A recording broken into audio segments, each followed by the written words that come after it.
Hi, Black Hollywood Live fans. Today we're talking Chris Brown in jail, Brock Turner out of jail, and more on Justice is Served. You are tuned in to Black Hollywood Lives. Justice is served. Everybody get up.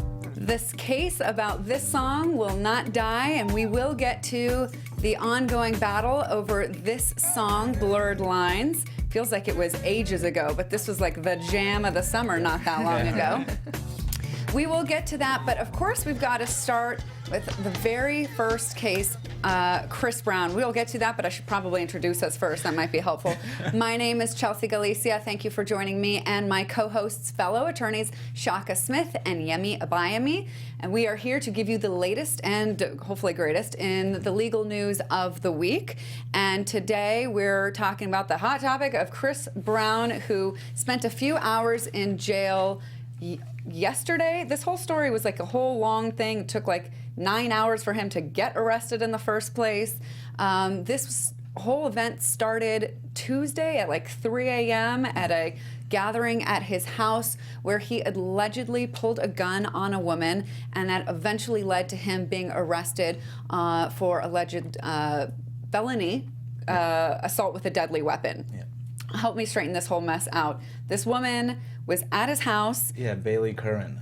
Looks like she was there at, just a little get-together. And I didn't understand, this whole thing started because she was admiring some jewelry? Yeah, I believe she had a jeweler that was over, and she may have touched the jewelry, and that may have set Chris Brown off. And so apparently he then pulls the gun as in like, don't touch it. I don't know. This whole part of the story was a little bit off to me. And then she wanted to leave, and she couldn't leave because they wouldn't give her her phone unless she signed a non-disclosure agreement. She finally does leave. Cops are called. He tosses a duffel bag out the window. Yeah. With a couple of guns. Weapons, and I think drugs yeah. as well. Okay, I understand why some people think throwing a duffel bag out of a moving car is a good idea, but I don't see how it's going to help you when you throw it out your own window. I was wondering about that aspect of the case, but, his attorney is Mark Garagos, and I feel like, and my personal feelings, he's gotten in enough trouble that I think he would know to call his attorney. I wonder if he was ever given advice to go ahead and chuck that duffel bag. Well, we do know that Mark Garagos arrived at the house and was helping as the situation went down. I don't understand why he would choose to make that choice. It boggles the mind. Yeah, right. Absolutely. So pretty soon after, he was held up there for 9 hours because cops couldn't just barge in. You got to get a warrant. Yeah. So during that time, Chris released a video on Instagram, which I missed it. I think it has since been taken down. Yeah, it looks like it's since been taken. And he had some not so great words for the police, and he is annoyed that whenever he feels he needs the police because of a stalker or some kind of disturbance, that the police don't come, but somebody else calls the cops on him and they come after him, and he was saying, it's not fair, life's not fair. Okay. So eventually they get the warrant, and he is arrested.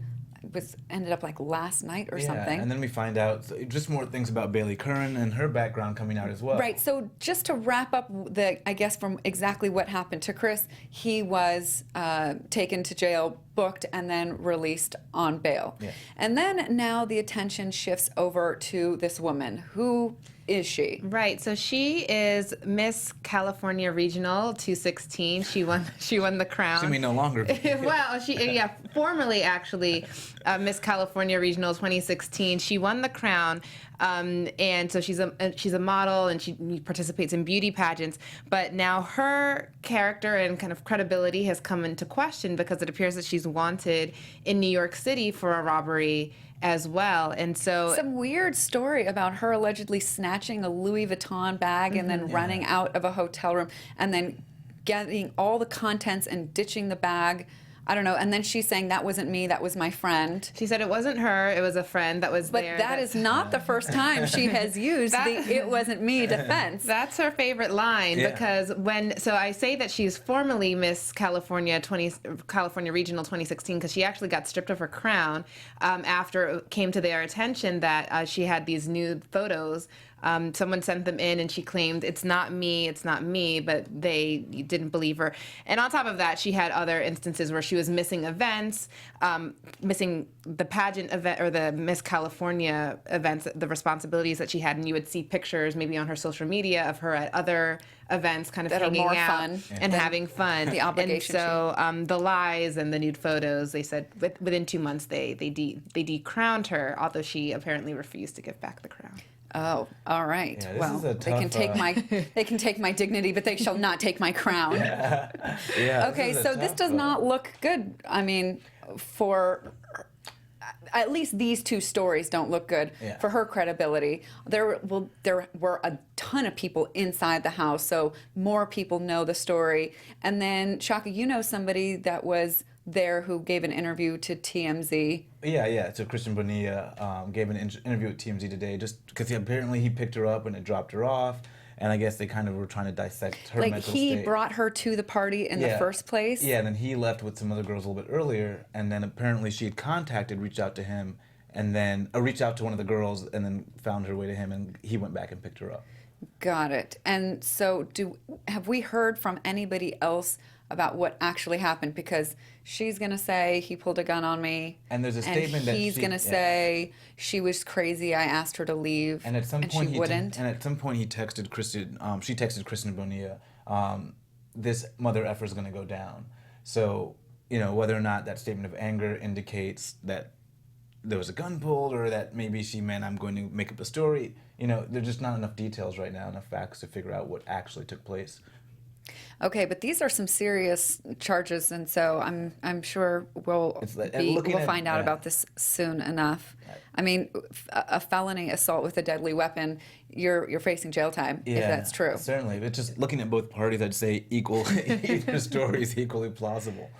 Yeah, I don't know, but I'm sure that we're going to hear more about this pretty soon, if not because, well, I don't know if he's going to listen to Mark Garagos, who I'm sure has said, stay the hell off of social media when it comes to this case. We shall see. He, at the very least, had finished probation, I believe it was last year, so...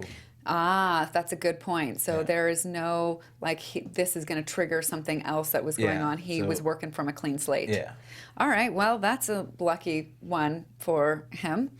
All right, moving on to Taylor Swift. We never talked about her on this show. She doesn't give us too much legal juice to talk about, but she was on a jury, or going to be on a jury this week, and the judge dismissed her. She wasn't fit to serve on this jury. What about her made her unfit to serve on the jury? So she was being a good citizen, fulfilling her civic duty, but it turns out that this was a rape case involving a man who penetrated a woman with a broom. And so she disclosed to the judge that she doesn't know that she can be impartial in this case, that she herself is going through a case in Colorado because in the situation there was a DJ or a fan at her had come backstage and given her a hug during a photo, but also allegedly groped her and grabbed her butt, maybe flipped up her skirt as well. And so she has that case ongoing in Colorado, and felt that she couldn't be unbiased or impartial in assessing this case. Do you think that that's really true, or do you think somebody should be able to impartial? I mean, it's not this, your same story. It's another set of people, another set of facts. Well, let's just say it's not every day you're happy you're being sued, and I think she probably was happy that she has a lawsuit pending to avoid jury duty. I don't think it would have impacted her impartiality. I think it could have impacted it. If I know that I've been the victim of a sexual assault myself, and I see someone else who potentially was, it might lead me to be a bit more sympathetic to the alleged victim. Well, let's outline quickly though. So she's being sued in the other lawsuit. She was being sued because the DJ lost his job after the reports of this came out, and then she countersued. So to me, this is more of a case of the job loss rather than sexual assault. Her case. So to me, the two cases aren't similar, and I think if you're talking about a woman having been touched inappropriately at any point in time in their life, then we strike every woman from jury duty on those kind of cases. So I don't think she had had a reason to not be impartial, but.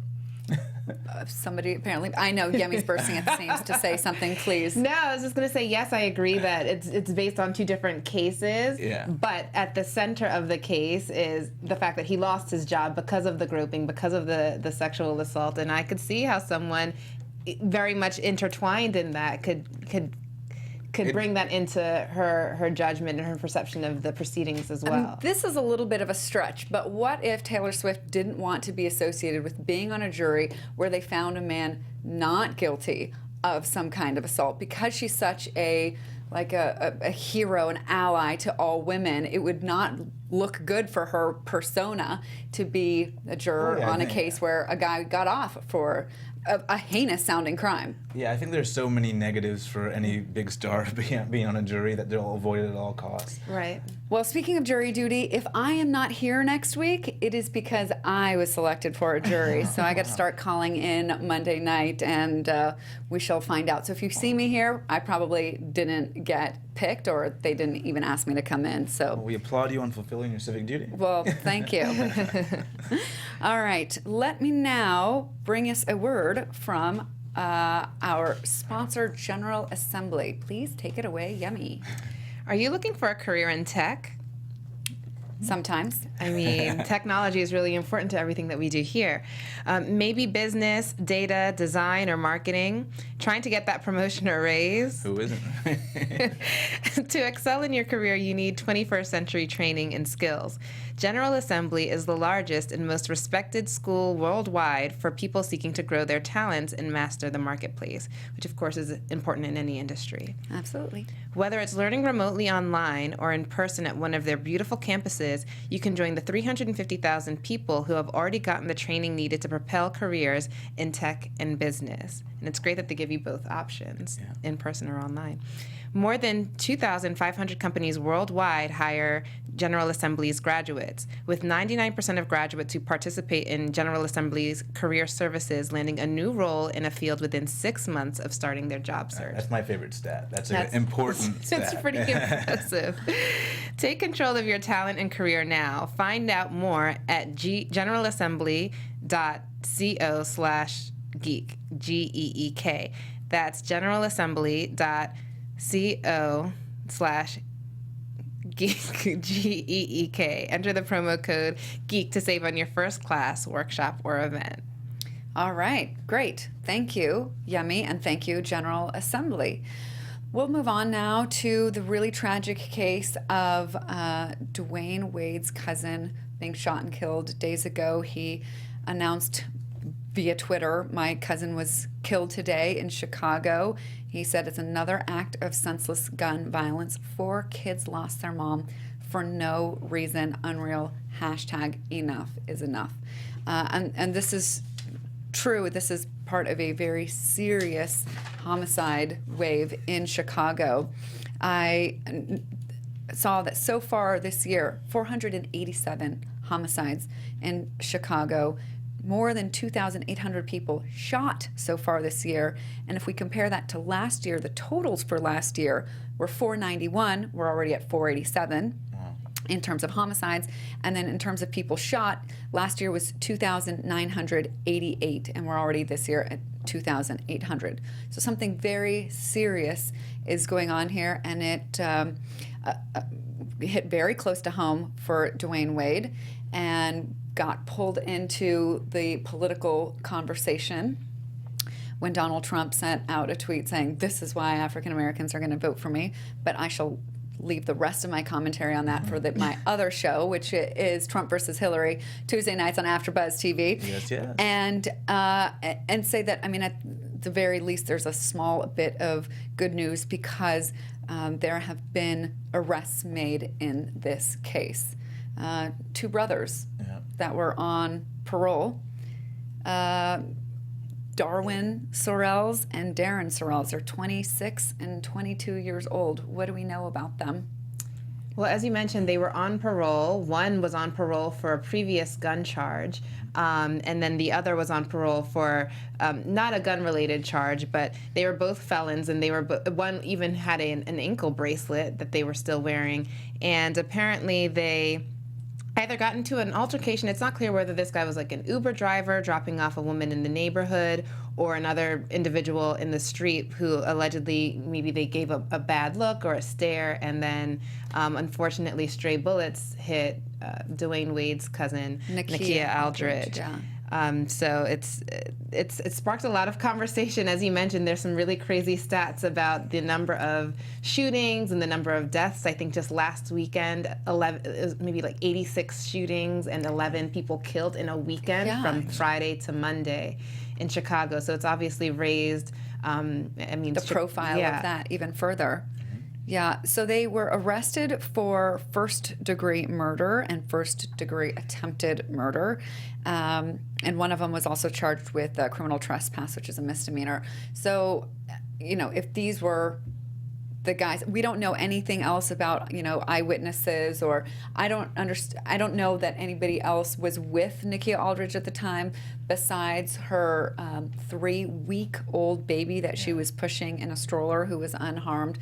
Any witnesses? So I didn't see anything really about the case against these guys and what their involvement was, any statements from them or any... Right. I haven't seen anything like that. I did read that some lawmakers in Chicago are at least looking to pass a law that will allow judges to impose harsher sentences for repeat gun offenders, so that they can have a little bit more discretion in terms of how long they sentence them, so that people aren't really out on the streets. So I think it was Darwin, he had been released early.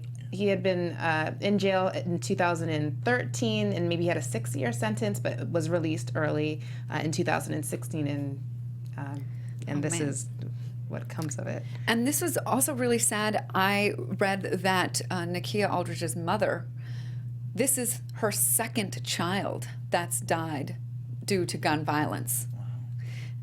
So excruciatingly heartbreaking for this family and for the city, and I think for us as a nation. I mean, this isn't a show about solutions to problems like this, but I encourage us to each have those sort of amongst our friends and families, and to have this be a national conversation, because at the very least we couldn't save this woman, but we can try and prevent her death from being in vain. And if that means changing gun laws, I mean, it'll be very interesting if it's been very difficult to pass any kind of gun legislation. So I don't know if it will be different in Chicago because of their situation. But I am sure we'll hear much more about it, because this is political hot season, obviously.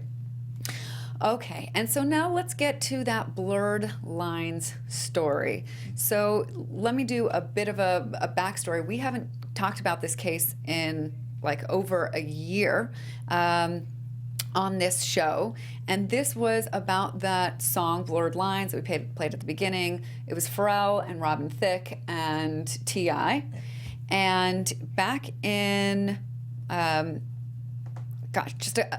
there was a strange way how this lawsuit came about. It was actually Robin Thicke and T.I. and Pharrell sort of suing defensively to proclaim, to get it announced that their song had not ripped off Marvin Gaye's 1977 hit Got to Give It Up. And then it went to trial, and in early last year, a California federal jury awarded $7.4 million to the family of Marvin Gaye for infringing on the copyrights to it. Some people were really shocked and surprised. From hearing the songs, I wasn't that surprised, and we'll hear some of it now. We'll hear the songs have somebody kind of blended them together so that it jumps back and forth between the two songs so that you can hear it. So let's play that when we can. Everybody get up. So this is Blurred Lines. And any second now, it's gonna switch to the other song. I mean, even when I first heard this song years ago, I thought of the Marvin Gaye song. I don't know if anybody... Actually, I didn't. I thought of the Aaliyah song. Wait, we got the switch. Yeah. So now this has got to give it up. So it definitely has little cowbells going on in the background, some bass guitar you can hear. But is this an actual harmonic chords that match up, or is it just a vibe? Is it just a vibe? Well, that's the big discussion. That's the big discussion that's present in this amicus brief. Is it really a melody that has been stolen? Or sorry, I shouldn't say stolen. Yeah. Is it a melody that's been infringed or copied? Or is it more of a vibe in a feeling, in a groove that sounds similar? And 212 artists decided that it was indeed just a vibe or a group. Well, I mean, but it's in their self-interest to try and get this case overthrown on I think appeal. it goes both Why? ways because, in one sense, as an artist, you do want to be protected. You don't want other people to have free reign with your music and just be able to copy your it music, and lift your work.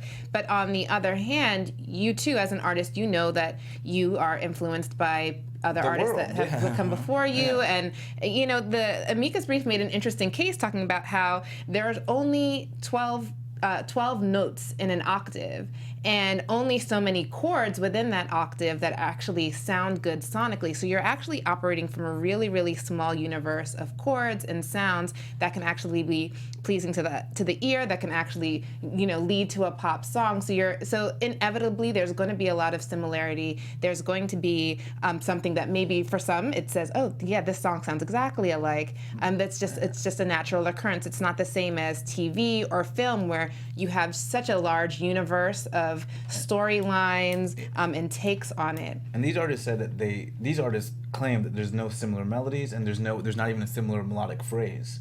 And then we had 10 musicologists do another amicus brief, and in that they found there was no harmonic similarity. So the judge in the original case had allowed the jury to hear a stripped-down version of Marvin Gaye's song, and that's because the Gaye family only had rights to the music composition, not a lot of the other bells and whistles that belong to the song. And even after hearing that stripped-down version, up next to Blurred Lines, they found in favor of the Gaye family. They determined that the song had made more than $16 million in profits. So the $7.4 million included money for the copyright infringement and for parts of the profits. And of course, this is being appealed because this is a lot of money and a very large ramification for the whole industry. If there is this so-called chilling effect, which is where you don't want a certain verdict to come down a certain way because then it'll stifle creativity. Exactly. So I don't know. I can see sort of both ways on the, or hear both ways on this, if I want to be more I correct. just think artists are notoriously protective of their work.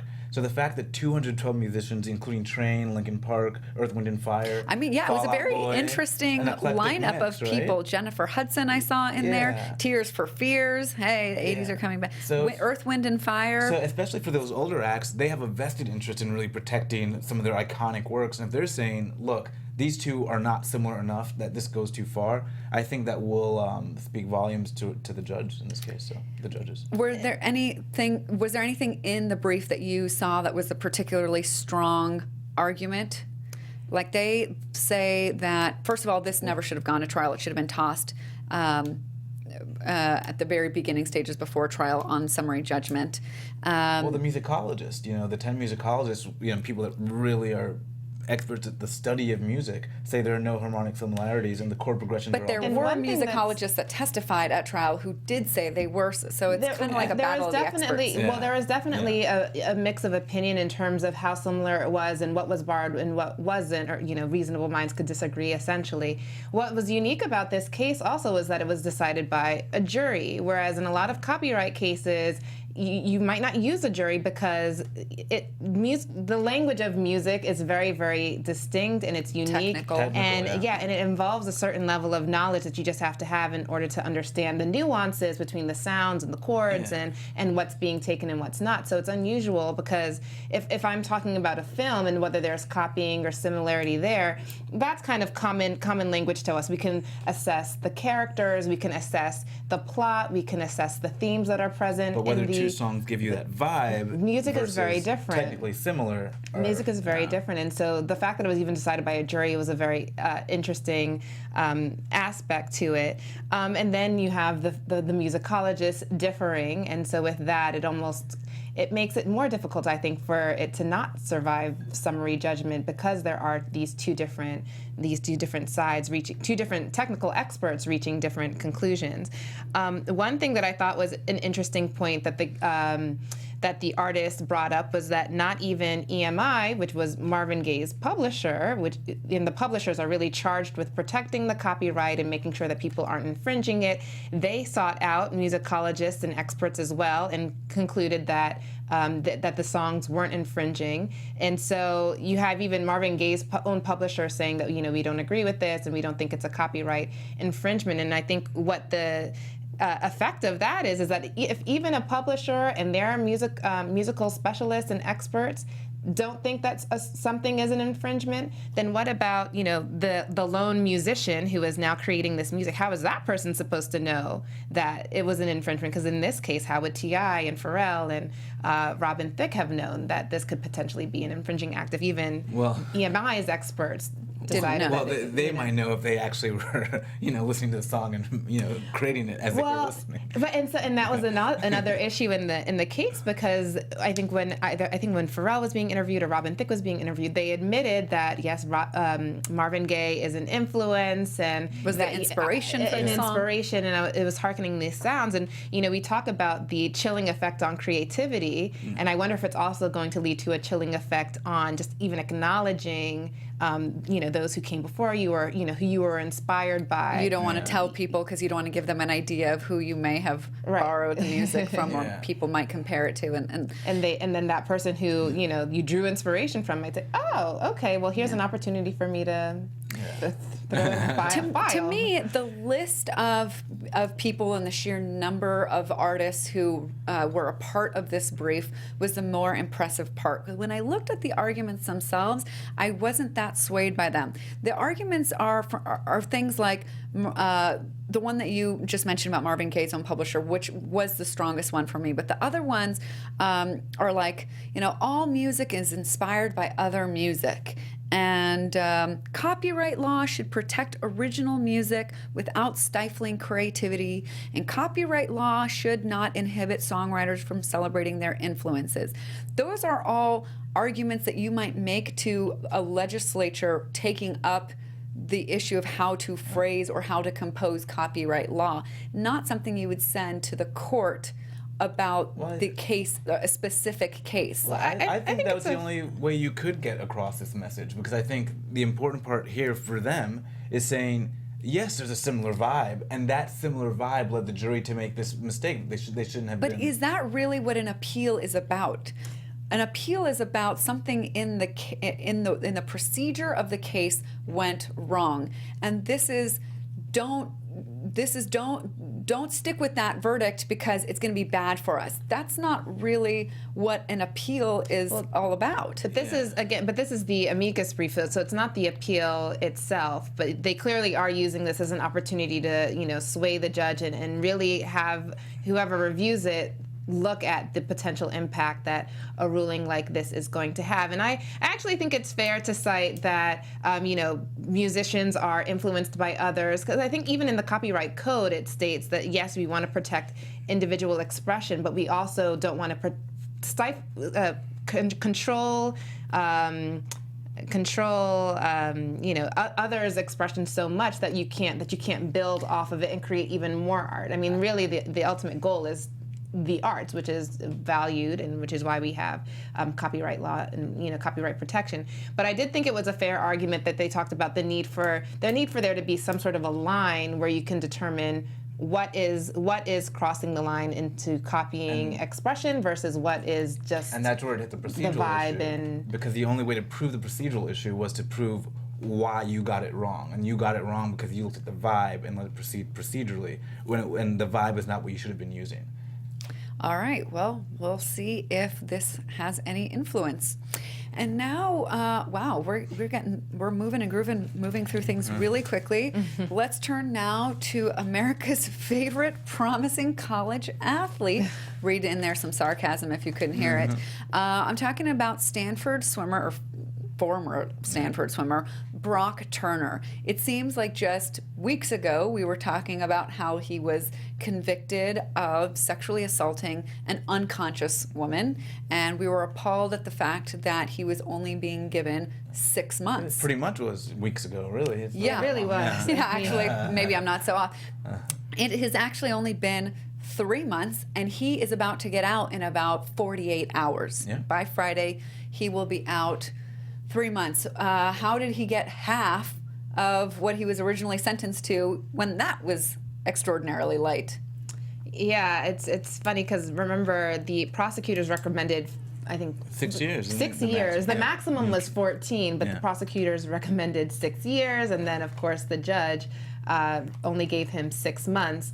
And instead of serving 6 months, it only ended up being about 3, just because of credits that he accumulated for like good He behavior. went into jail before he was convicted. So he was arrested on January 18th, 2015, and then he was convicted in March. So there was some time spent there, which he gets credit for, and then he got credit for his behavior. Good behavior, yeah. So that I wonder what this guy's life is going to be like when he gets out. I mean, I'm sure he's not gotta going to go near register, social. He does have to register as a sex offender.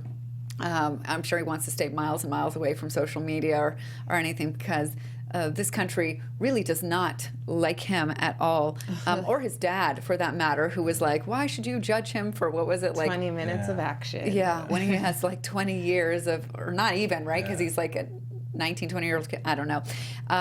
Just crazy. But a couple of good things have come of this. First, people were really pissed at the Judge Persky. And so there were thousands, hundreds of thousands of people signing a petition to have him be fired.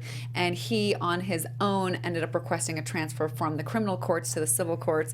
And so now he can only be damaging with people's money in the civil arena. And California lawmakers have come up with a new law that would close a loophole, and this is headed to Governor Jerry Brown's desk for hopefully signature. And this is about closing the loophole about the fact that the woman was unconscious, and for some reason in California law, it's apparently under the eyes of the law, it's not as bad if you assault somebody who's unconscious during the time. And this law would fix that and give a minimum time, would have given Brock Turner a minimum amount of jail time for 3 years. Does this like make sense to you? Like this should pass, this should be signed, or? Yeah, no, I think it's a great development. I was really, really surprised to even find that there was this type of a loophole where you go to prison. Yes, you go to prison for rape or sexual assault with force, but with respect to penetrating an unconscious person or penetrating an intoxicated person, there is no mandate of, because there was no force prison needed time. And that force element was the only thing that made it worse. When sometimes it's worse when there's not force used, because they were either unconscious, or in some cases maybe the rapist made the person unconscious. And apparently, also penile penetration was a part of it as well. The fact that it wasn't a penile penetration made it not different. I mean, yes, but I mean, as a woman, it's like psychologically harmful whether it was a person or an object. You still feel violated. I would imagine. I have not had that experience, so I guess I can't exactly say. But what I'm guessing, just as a woman, how I would feel, it doesn't matter what. I'm just not sure about the mandatory time. Personally, I felt that those situations where it's an unconscious situation that maybe might fall into a larger gray area. And I think if you know that you're going to be giving mandatory time by finding someone guilty, I think you might actually be less likely to find them guilty in the more gray area cases. I see what you're saying. So you think some juries might be less inclined to find yeah. guilt. Yeah. because they know that automatically this means years. Yes, because But if they're guilty, why would they be hesitant to? Because if the situation, Because I'm saying the more gray area situations of sort of there may have been consent prior to unconsciousness, or they were both out of it and they both didn't know what was happening. Some more gray area cases, I feel like they're going to be less likely, and the person is still in the wrong. I think they're going to be less likely to find guilt if it means mandatory time. I think it's still a beyond a reasonable doubt standard. So if I make it past the reasonable doubt standard where there is no doubt, then I'm going to be very confident in saying yes, you're guilty, and yeah, you got to pay the penalty. Yeah, I don't know. I'm generally not a fan of these mandatory minimums. Yeah. We're seeing across the country that they're being sort of undone because it's been found to be very harmful. And we do like it when there's some leeway and you have to weigh the facts of a specific case. The problem is when you have a judge like this guy who just went so off his rocker, then you feel that you've got to put in mandatory minimums. Otherwise, what do you... I would love to see the rate before this judge, because then that's like a knee-jerk reaction for me. And I think we should never be operating on a knee-jerk reaction, especially when it comes to, like, this is a pretty big deal in terms of, you know, who it may be affecting. I mean, maybe the better solution would have been that there can be an appeal of the length of prison time, and another judge can review that, and maybe having another Yeah, I think there are different solutions they could have gotten at that would not have included sort of mandatory minimums. But at the end of the day, so I think people, yes, there could be a question of what is the appropriate minimum, whether it should be a mandatory minimum. But I do think it is important that they closed that loophole that made that distinction between, assaulting someone or raping someone who's unconscious versus raping someone who is conscious. There really should not be. Force, yes. There shouldn't be a difference I think there's absolutely a difference in reliability of story, reliability of timeline if someone's unconscious versus someone who's conscious. I think there is a difference between just the two scenarios. Which is why but that's why you still have to meet the burden of proof. But I think that's why you have that distinction. But that's why you think it happened in the first place? Yeah, I think because those two scenarios, the reliability of the information. Yeah. So, but what about in this case? So she was unconscious, but medical doctor found that she had been assaulted. And there were witnesses. He was caught in the act. Witnesses. In this particular case, the mandatory minimum would have been great. We would have wanted to see him. But I just worry about the larger gray area of cases. But maybe that actually kind of goes to your point. If one person is unconscious and there doesn't happen to be a witness, really there's going to be only one side of testimony that's from the defendant, and then yes, maybe you have physical evidence. But maybe that helps your point in that maybe people are going to be less likely to even be convicted in the first place because you're really only hearing from the alleged perpetrator himself. Then I also see so those could offset one another. I just see the gray. We have to look at what's going to happen. I see the gray area of cases of people saying, well, he's in the wrong, but it wasn't that wrong. So now it's not 3 years wrong. Yeah, exactly. And I think people do take that into account. And so it might convict us less often. Do we know with the other rape cases that were not that were not a part of this loophole? Was there also a mandatory minimum with those cases, the rape cases and sexual assault? Not that I know of. Okay. Not that I know. The mandatory minimums have been used a lot in these drug cases. Yeah. And I can distinguish here, I'm more okay with mandatory minimums in rape cases or violent crime cases. Drug cases, not at all, but that's where they became very popular isn't in terms of drugs. All right, well, thank you so much, Yemi and Shaka, for another week of riveting legal discussion. And thank you for joining us. Please be sure to join us next week, although I may or may not be here, depending on what the courts say about my own fitness to serve on a jury. Hopefully, I will be back with you all next week for another episode of Justice is Served. Please don't forget to like, comment, rate, and reach out to us, me at Chelsea Galicia on Instagram and Twitter. And you can find me at Shaka Strong on Twitter, Instagram, and Snapchat. And you can find me at Yems on Twitter and Instagram. Thanks, everyone. See you next time. From executives Keven Undergaro, Dario Kristen, Tiana Hobson, and the entire BHL staff, we would like to thank you for supporting Black Hollywood Live, the first online broadcast network dedicated to African American entertainment. For questions and comments, contact us. info@blackhollywoodlive.com. Like us on Facebook, tweet us, or Instagram us at BHL Online.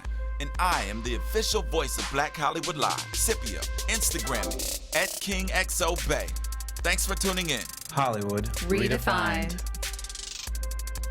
The views expressed here are those of the host only and do not necessarily reflect the views of BHL or its owners or principals.